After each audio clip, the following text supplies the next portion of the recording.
a stable operation, there may be some fault or large disturbances in the system due to which transient stability issues will arise. And these conditions, these transients, does not last for large time. They'll have to be there for few cycles. So the circuit breaker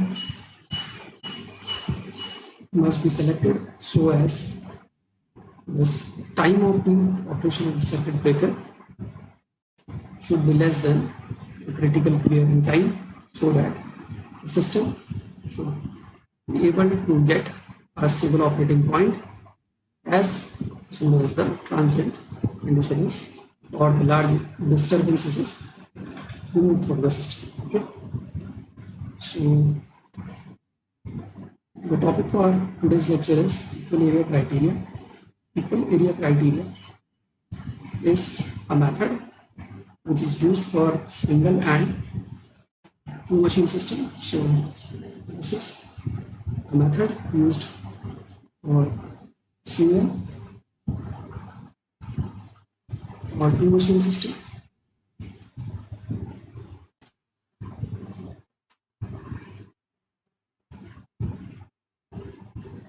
This method is a method to solve for this equation. So solution of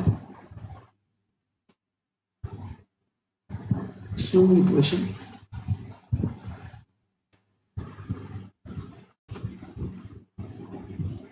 which gives you nothing but delta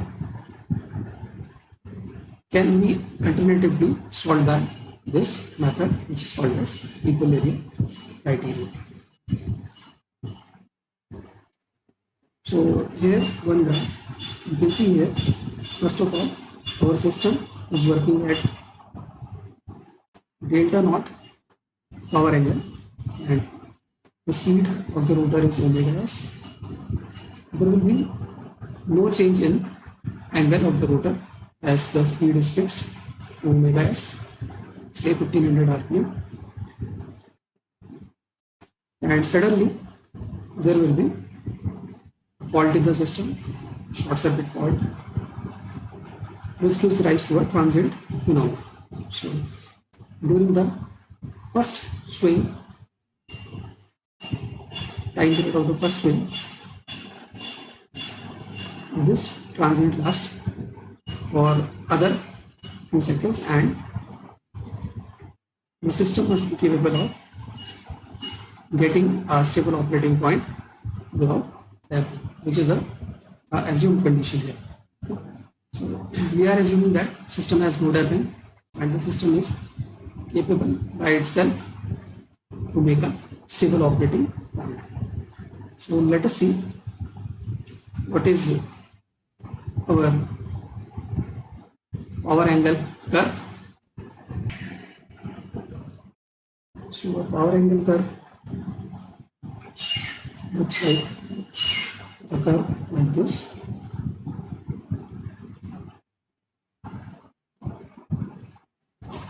And here the machine output is denoted on the axis as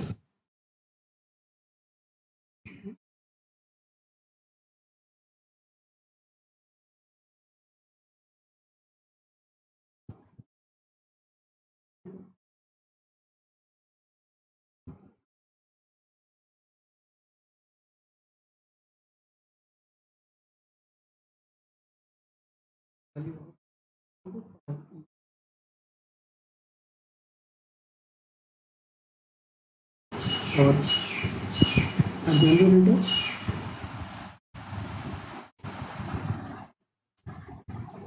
coupled to the prime mover with input PM in mechanical and its output as PE. So first of all, the machine is working at a fixed angle, delta naught. Let's say this is our angle, delta naught, and according to that,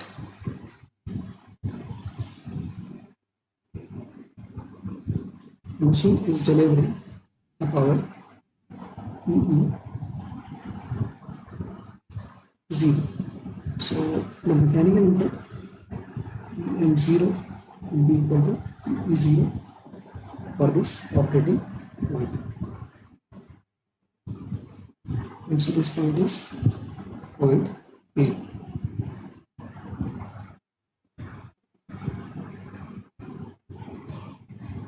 Now we wanted to study the equilibrium criteria, for which we wanted to study the basic by increasing the mechanical input to the shaft. So here we are increasing the mechanical input to the shaft.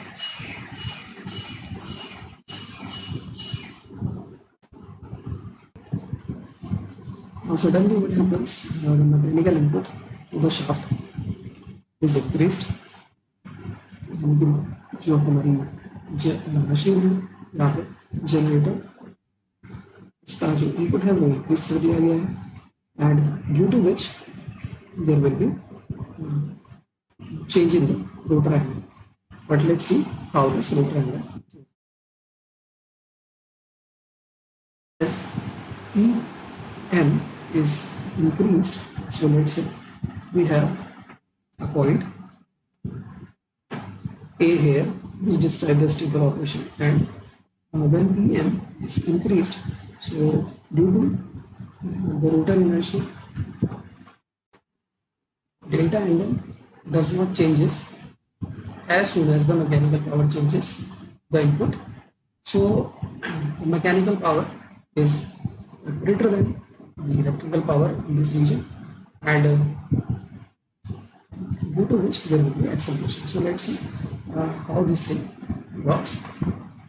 So at point A,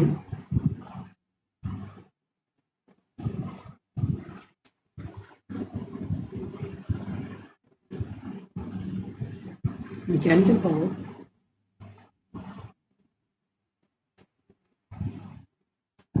rotor increased, let's say, which is equal to Pm1, where Pm1 is greater than Pm0, and also the electrical power. So Pm1 is greater than electrical power here, whatever the electrical power. So at this point, when suddenly Pm1 start increasing above PE, so as per the swing equation, as you all know, the swing equation describes rotor dynamics. M into delta by dt square, which is equal to Pm minus PE, as mechanical power is greater than electrical power right now. So this comes out to be at 0.0, and this gives us d2 delta and dt square is greater than 0. So the acceleration is positive here, which means rotor starts accelerating. So whenever the rotor starts accelerating, there will be change in speed. So at this point, omega, which is rotor speed, changes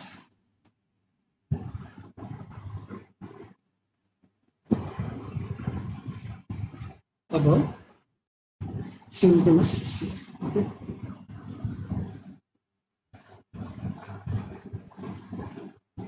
जब भी हमारा rotor accelerate करेगा, वहाँ पे speed में change आएगा और rotor की स्पीड जो है इंक्रीज करने लगेगी अबव सिंक्रोनस स्पीड. सो ये क्या हो रहा है कि ये रोटर की स्पीड बढ़ रही है, ठीक है. रोटर की स्पीड बढ़ते बढ़ते एक ऐसा पॉइंट आया कि हमारे पास क्या हुआ कि ये जो मैकेनिकल पावर थी, अब रोटर की स्पीड बढ़ रही है, तो दैट डेफिनेटली मीन्स कि हमारा पावर एंगल है वो भी चेंज करेगा, ठीक है, वो भी इंक्रीज करेगा. वो कैसे चेंज करेगा, देखो, D delta by D T is actually speed. So difference in speed, rotor speed minus omega s, which gives you positive value because speed of rotor is greater than omega s, and therefore delta angle starts increasing. तो अगर delta angle increase करना start करेगा तो वो आप इस graph में यहाँ पे देख सकते हो। ए पॉइंट से जब हम बी पॉइंट की तरफ जा रहे हैं तो जो यहाँ पे हमारा एंगल है वो बढ़ रहा है। सडनली एक ऐसा टाइम आया कि रोटर का एंगल डेल्टा उसने इतनी वैल्यू अटेन कर ली, मैकेनिकल पावर और इलेक्ट्रिकल पावर बराबर होगी। सो इलेक्ट्रिकल पावर आउटपुट जो है अब हमारा किसके बराबर हो गया, यहाँ पर मैकेनिकल पावर के बराबर। तो हम बात करते हैं एट पॉइंट बी पॉइंट पे क्या होगा। तो बी पॉइंट पे क्या होगा, यहाँ पर जो मैकेनिकल पावर है U1 वो बराबर हो जाएगी हमारी E के बराबर। तो let's say this is P1 because rotor angle भी यहाँ पर चेंज हो चुका है जिसने एक वैल्यू ले ली है डेल्टा। ठीक है, तो according to that swing equation delivers us m dt delta by dt square, that is equal to m1 minus e1 which is equal to 0. तो at this point रोटर क्या होगा, एक्सेलरेट अब नहीं करेगा। so rotor does not accelerate.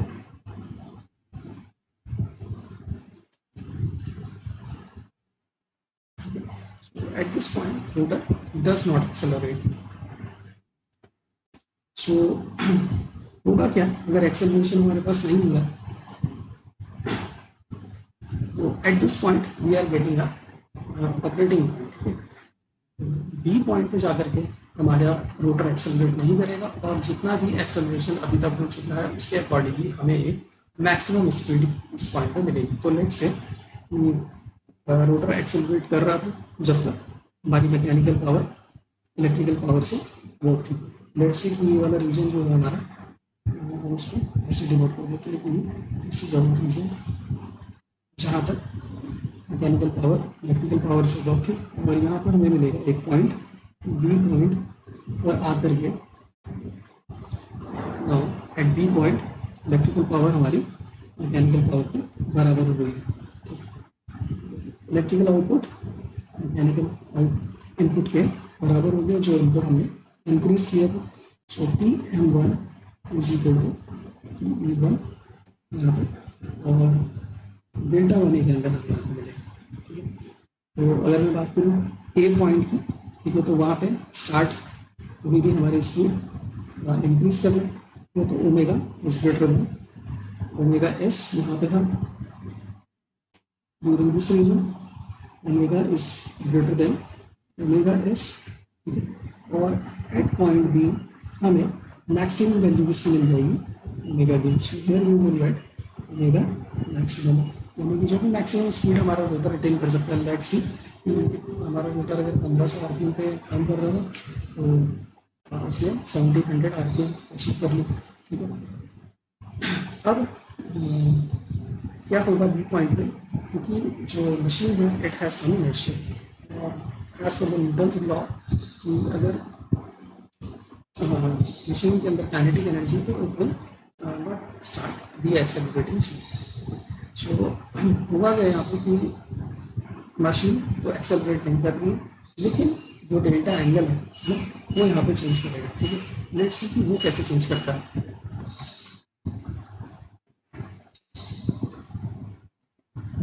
Eight point B rotor does not accelerate but speed जो होगी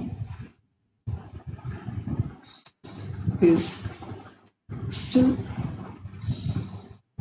higher than omega S. ये आपको पता है, अभी बताया कि यहाँ पे हमें मिलेगा ओमेगा मैक्स। तो जो स्पीड होगी is higher than omega S and in this condition जो D delta by D T होगा that is omega minus omega S, वो हमारा ग्रेटर देन 0 हो जाएगा। एंड ऑल्सो डेल्टा इंक्रीजेस, ठीक है।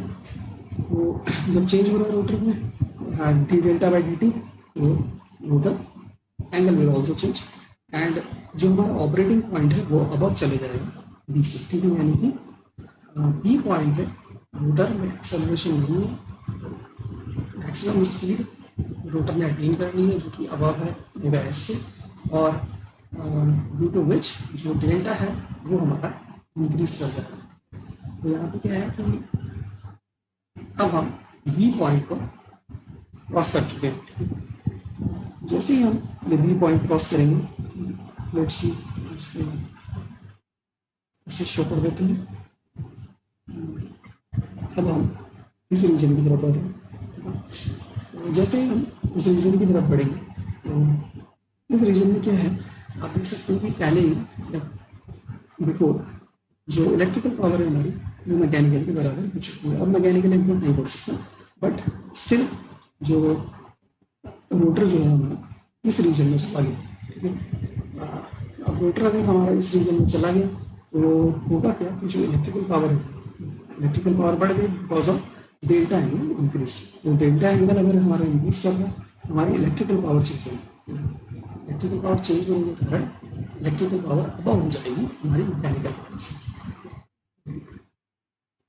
हम देखते हैं व्हाट विल हैपन नेक्स्ट। तो यहाँ पर P U increases above Pm as delta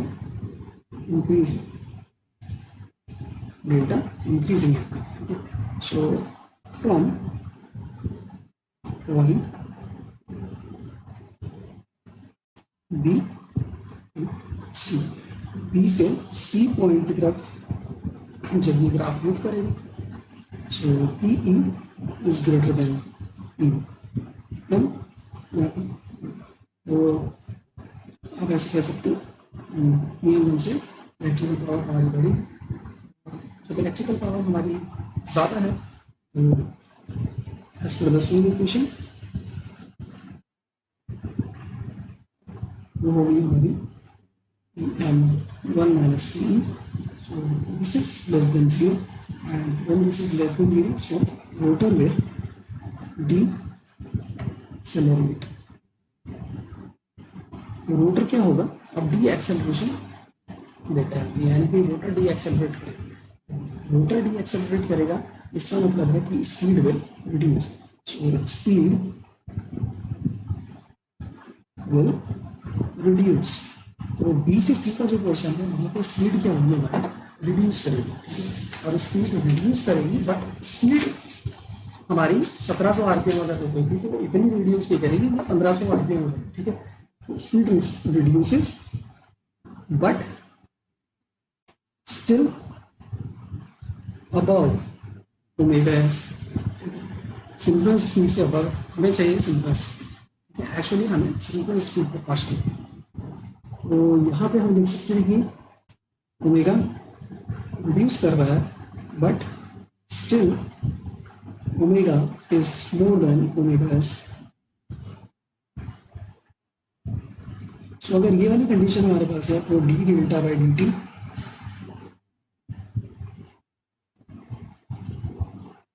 which is equal to omega minus omega s, which is greater than 0, and therefore delta angle delta will also increases, ठीक है। तो अभी हम देखते हैं अपना डेल्टा का graph. This is our graph in this portion. ये जो ग्रीन पोर्शन है यहाँ पे, इस ग्रीन पोर्शन में हमारा जो एंगल है वो इंक्रीज कर रहा है, इलेक्ट्रिकल पावर इंक्रीज कर रही है, और रोटर डी एक्सेलरेट कर रहा है। हाउएवर जो स्पीड है वो अभी भी ओमेगा एस से ऊपर हमारी बनी हुई है, ठीक है। तो हम यहाँ पर लिख देते हैं कि omega still above omega S. We are moving like this right now,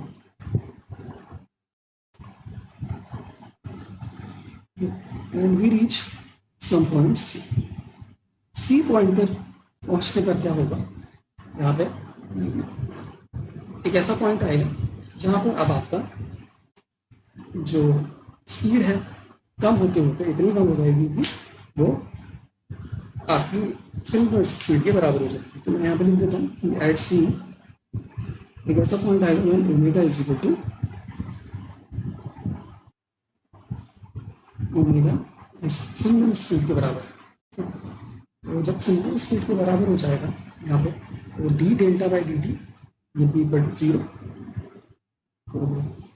eight this point, at point C, D delta by D T आपका 0 हो जाएगा। At this point you will get one operating point है,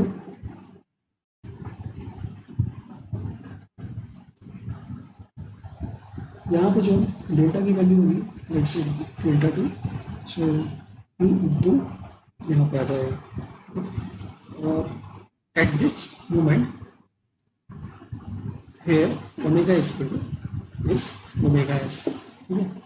लेकिन point सी पर आप देख सकते हो कि इलेक्ट्रिकल पावर हाउएवर ज़्यादा है आपकी इससे मैकेनिकल पावर से। तो अब यहाँ से क्या होगा कि डी एक्सेलरेशन जो पहले से डी एक्सेलरेशन हो रहा था सिस्टम में, वो डी एक्सेलरेशन कंटिन्यू करेगा, ठीक है। और डी एक्सेलरेशन कंटिन्यू होने की वजह से स्पीड अब क्या करेगी, गिरने लगेगी below omega S, okay. So let's see what happens at point C.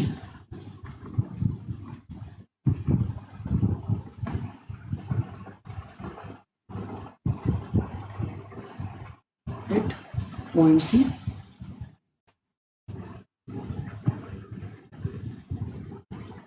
C पे क्या होगा, सबसे पहले स्पीड रिड्यूस कर रही है और स्पीड इतनी रिड्यूस हो जाएगी कि it will equal to synchronous speed, ठीक है। सिंक्रोनस स्पीड के बराबर होने के बाद D delta by D T यहाँ पे 0 हो जाएगा, ठीक है। और जो डेल्टा है फर्दर आपका इंक्रीज नहीं करेगा, so delta will not increase further, okay. But as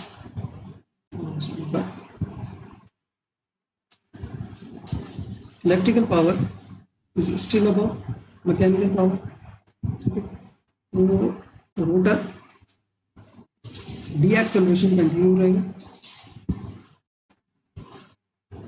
और डी एक्सेलरेशन कंटिन्यू होने की वजह से स्पीड जो है वो फर्दर रिड्यूस हो जाएगी, ठीक है। तो फर्दर रिड्यूस होने का मतलब है कि स्पीड अब आपकी लेस देन हो जाएगी ओमेगा एस, ठीक है। So D delta by D T which is equal to omega minus omega S. तो अगर स्पीड हमारी ओमेगा एस से कम है then this value will become less than 0, और जब ये लेस देन 0 हो जाएगा दैट मीन्स अब डेल्टा एंगल हमारा नीचे की तरफ मूव करने लगेगा, ठीक है। यानी कि वो चेंज होगा but with negative value of D delta by D. तो रोटर एंगल जो होगा वो अब रिड्यूस होने लगेगा। तो यहाँ पे आप इसको ऐसे समझ सकते हो पूरा ग्राफ, तो इसको सिंपली डायरेक्टली ग्राफ में समझा देता हूँ कि सबसे पहले at point A angle start या बढ़ना, एट पॉइंट बी जब हम पॉइंट बी पर पहुंचे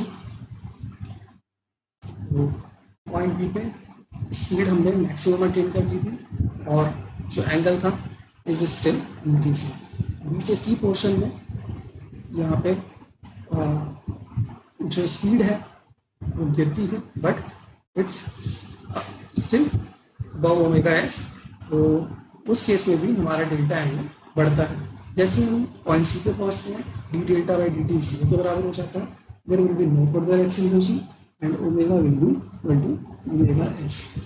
और इस पॉइंट पर हमें पता लगता है कि जो इलेक्ट्रिकल पावर है पॉइंट सी वो अबव है हमारी मैकेनिकल पावर के। तो अगर हमारी electrical power is above mechanical power then वहाँ से रोटर का डी एक्सेलरेशन कंटिन्यू करता है बट स्पीड लेस होने के कारण, speed less than omega S होने के कारण क्या होगा यहाँ पे आपका, इसको ऐसे दिखा सकता हूँ कि पहले when we are moving from this side, तो यहाँ पे omega is greater than omega S, but जब ये डी एक्सेलरेशन स्टार्ट हो रहा है, पॉइंट बी से हम सी की तरफ आ रहे हैं, तो हमारी स्पीड क्या कर रही है, इस पोर्शन में गिर रही है। So omega will become less then omega S in this portion, और डेल्टा हमारा अब यहाँ से रिड्यूस करना स्टार्ट होगा। ठीक है, तो आप देख सकते हो कि जो सेकंड स्विंग वाला पोर्शन है वहाँ पे डेल्टा ये रिड्यूस करना स्टार्ट कर रहा है। ठीक है, इसका इस वाले पोर्शन को ये भी हमारा ये पोर्शन है। ठीक है, और येलो वाला जो पोर्शन था, जो हमारा एक्सेलरेशन या एक्सेलरेशन एंड डी एक्सेलरेशन वो ट्राइंगल इंक्रीज करता है। तो फर्स्ट स्विंग में वो ट्राइंगल इंक्रीज करता है, सेकंड स्विंग में वो ट्राइंगल इंक्रीज करता है। तो ट्रांजिएंट स्टेबिलिटी जो स्टडी करते हैं, तो we are focused upon point C. ठीक है, तो यहाँ पे जो भी स्टडी है हमारी इक्वल एरिया क्राइटेरिया की, वो कंसिडर्ड है, या वो it is the analysis of first swing.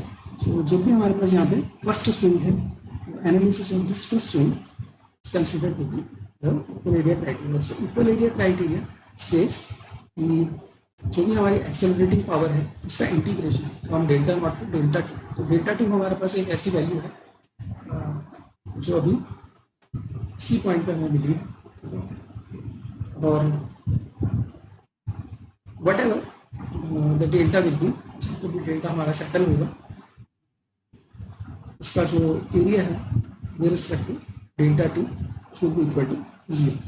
तो हम डायरेक्टली सेकंड स्विंग में नहीं जा करके अब डायरेक्टली चलते हैं इक्वल एरिया क्राइटेरिया के ऊपर। Equal area criteria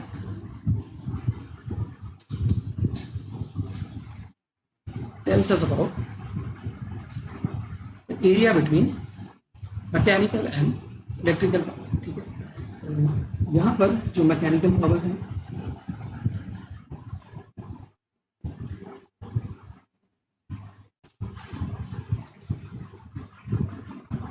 shown by this line।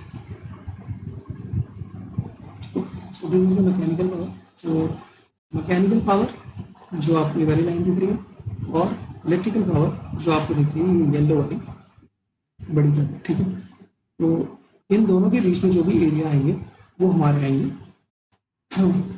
वो हमें देंगे इक्वल एरिया क्राइटेरिया। सो इसको हम कुछ ऐसा एक्सप्लेन कर लेते हैं। एक पोर्शन हमारे पास ऐसा आएगा, दूसरा पोर्शन यहाँ पे देखो। I will share these two portions.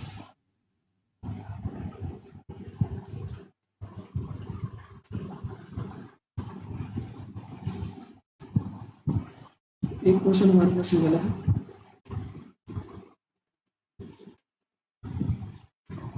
दूसरा पोर्शन हमारे पास ये वाला है।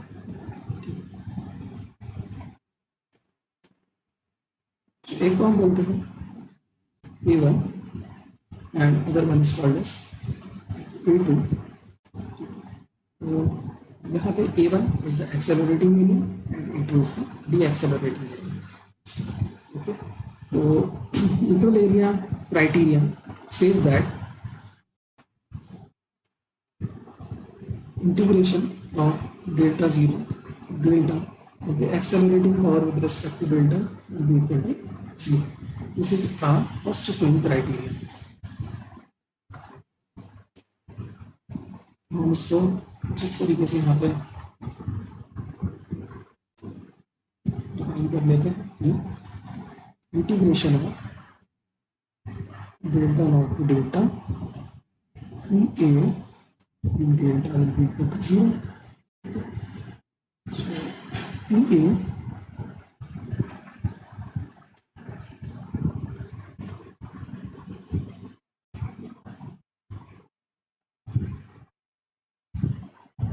एक्सेलरेटिंग पावर क्या होती है हमारी, mechanical power minus electrical power. So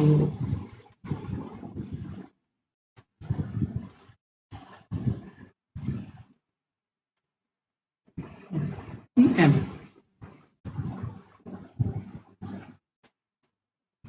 one जो कि हमने मैकेनिकल पावर यहाँ पे इंक्रीज की थी, minus PE, PE is E max sine delta delta.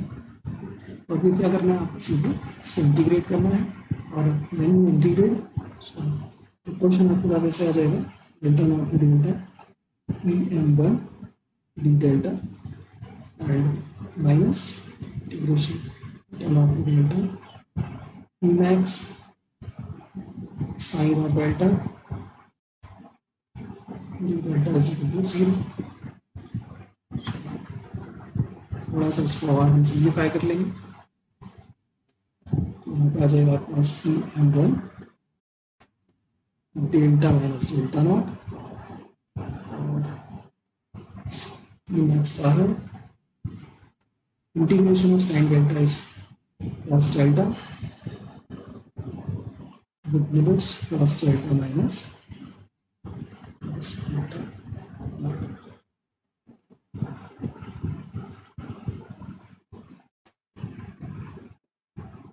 और अगर हम कंसीडर कर रहे हैं कि भाई जो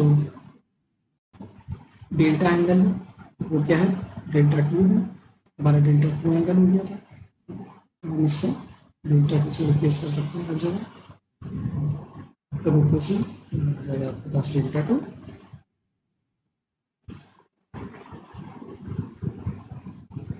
माइनस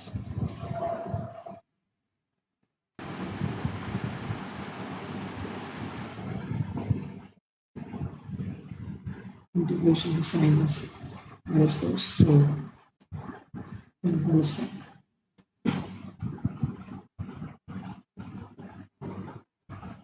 लिख सकते हैं again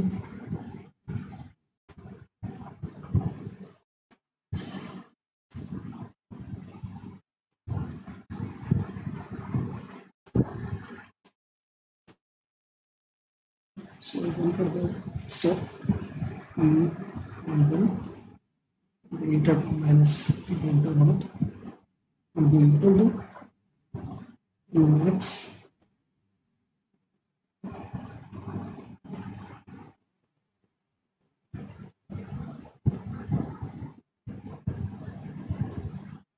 so in this way we have discussed about equal area criteria. So in the next class we will discuss about equal area criteria applied or used for solution of the same equation in case of transient form. Thank you.